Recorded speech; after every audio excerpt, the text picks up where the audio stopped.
Hello everyone, how are you all doing? Hopefully you have all the toilet paper you need. Hopefully you and your families are doing well during this crazy time that we're living in. Today, at the time of filming this video, is the 15th anniversary of the death of Saint John Paul II, which is why I have this. I just wanted to make this video for my students at St. Catherine's and for anyone else during this time who's away from church that usually gathers together, and to think of what can we do, how can we use this time to grow in our relationship with God. It's so sad that we can't gather together and go to Mass. If you are home with your families, use this as an opportunity. Maybe you've never prayed together before. What a perfect time. We're all home together. You don't have anywhere to go. What else are you gonna do? So just pray. Spending more time in prayer has been so helpful to me. So I just encourage others to do the same. Even if you've never prayed before at home, you don't have to do some fancy prayer. You don't have to have words memorized. Just talk to God. You know, how are you feeling? What's going on? Just bring everything to Jesus. There's so many different ways that we can pray, and all of us are on different places in our journey, in our relationship with God. No matter where you are, it's a perfect place to start today, to either grow in your prayer life or just to start one. There's no right or wrong way, because when we're communicating, think of someone in your life who you communicate with. A family member, a friend. There's so many different ways that you can communicate. You can text them, you can email them, you can call them, you can video chat. And then in video chatting, there's so many different options. Do you use Zoom? Do you use Google Hangouts? Do you use FaceTime? It's all a matter of preference. It's just, in what way do you prefer to communicate? It's the same thing in our prayer life, is what is your preferred method of prayer?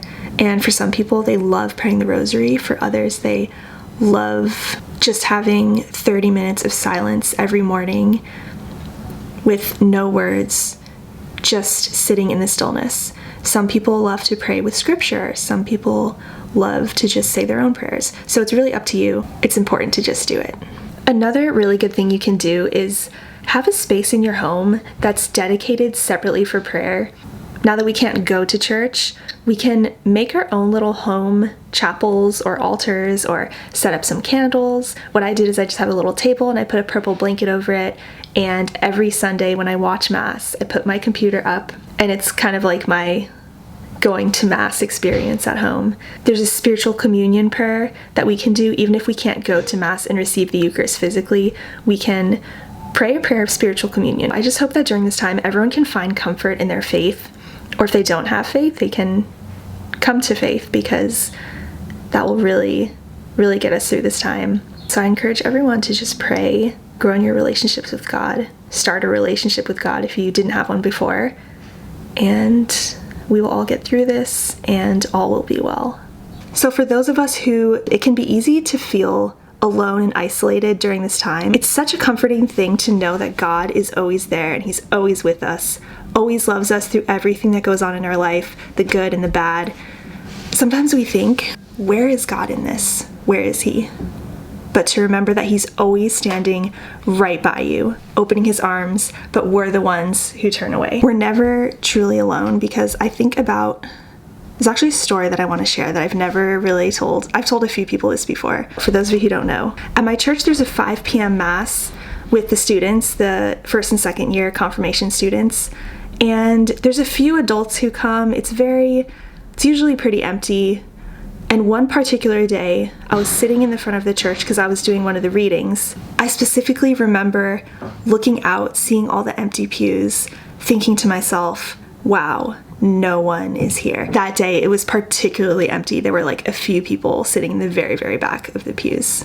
One of the students who was going up to do the collections had the basket. Even though there was no one there, he was still going through each row doing the basket. And I was thinking to myself, wow, this is so sad. There's no one here. There was a point during Mass, I was closing my eyes. I saw a vision as clearly, I would say as clearly as I'm seeing you right now, but as I'm seeing my camera in front of me. Every single Catholic saint that ever lived, everyone, the pews were jam-packed, filled. It was so full, people couldn't even get in. People were trying to come up the side, JP2, coming up along the side, everyone was kneeling down together. I remember seeing Elizabeth Ann Seton. Like, I saw so clearly clear. It was like you're dreaming, but you're awake, but you're seeing it. And I saw this vision, and I was thinking to myself, wow, we're actually not alone. Every single Mass, every single saint and angel in heaven is brought to earth in this moment. And I saw so clearly, and it gave me so much comfort later thinking, wow, we're actually not alone. We're never truly alone. And we don't have to be sad about feeling alone. It's kind of a reminder to not be discouraged. I actually went home later that night and I randomly opened my Bible up to a verse from Hebrews, and it says, "Therefore, since we are surrounded by so great a cloud of witnesses, let us also lay aside every weight and sin which clings so closely, and let us run with perseverance the race that is set before us." Reading that as well, I was thinking, wow, we're so surrounded by a great cloud of witnesses. Every single Catholic Mass. All the time, we can easily just call upon the saints to help us. I've really carried that memory with me, especially now during this time that we cannot go to Mass physically, but we can still watch it online. We can watch the live streams. Obviously, it's not the same. So Father Everestus and Father John Paul will be live streaming Masses that we can watch. So we have our textbooks. The back. If you go to page 242, Prayer and Forms of Prayer. And I thought this was interesting. It says, "We live in a busy, noisy, and fast-paced world. Sometimes because of this, we have difficulty concentrating. Living in New York City, everything's so fast-paced. There's so much noise. There's always so many things to do. We're always rushing around from place to place, trying to do so much, overwhelmed by all that's going on in our lives. But to have all of that stripped away, and now we're all home, I would just encourage everyone to go through some of the prayers. Lord's Prayer, Hail Mary, Glory Be, Morning Offering, Apostles' Creed, Nicene Creed. There's a really beautiful prayer to Saint Joseph on page 250. The Daily Examen. So the Daily Examen is something that we've actually gone over in class, and it's just a really beautiful way to start seeing the presence of God in your everyday life. It's also on the back for easy reference. The Rosary. Even if you don't have a rosary, you can have a paper version. And Stations of the Cross. One thing I'm so sad about this year is not doing the live Stations of the Cross, because the students always do such an amazing job. They act it out. Someone plays Jesus. We go through the Stations of the Cross live, and it's so amazing. It's really unfortunate that we can't do that this year, but we still have access to be able to go through it at home on our own. We are truly in such a hard time right now, and just a time filled with so much uncertainty. One thing that is certain, and it is true, is God and His presence in our lives and His love for us. So I think we should be focusing more on that during this time than focusing on the uncertainties and the anxiety and the fear and the despair. I was actually flipping through the book, Session 20, Celebrating Holy Week and Easter. Page 151 in the book, it says, "Choosing hope over despair."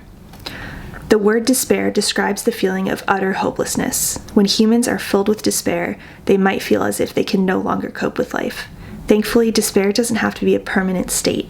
It can turn to hope, a confident expectation that everything will be okay, and a trust in something that we might not be able to see or haven't experienced.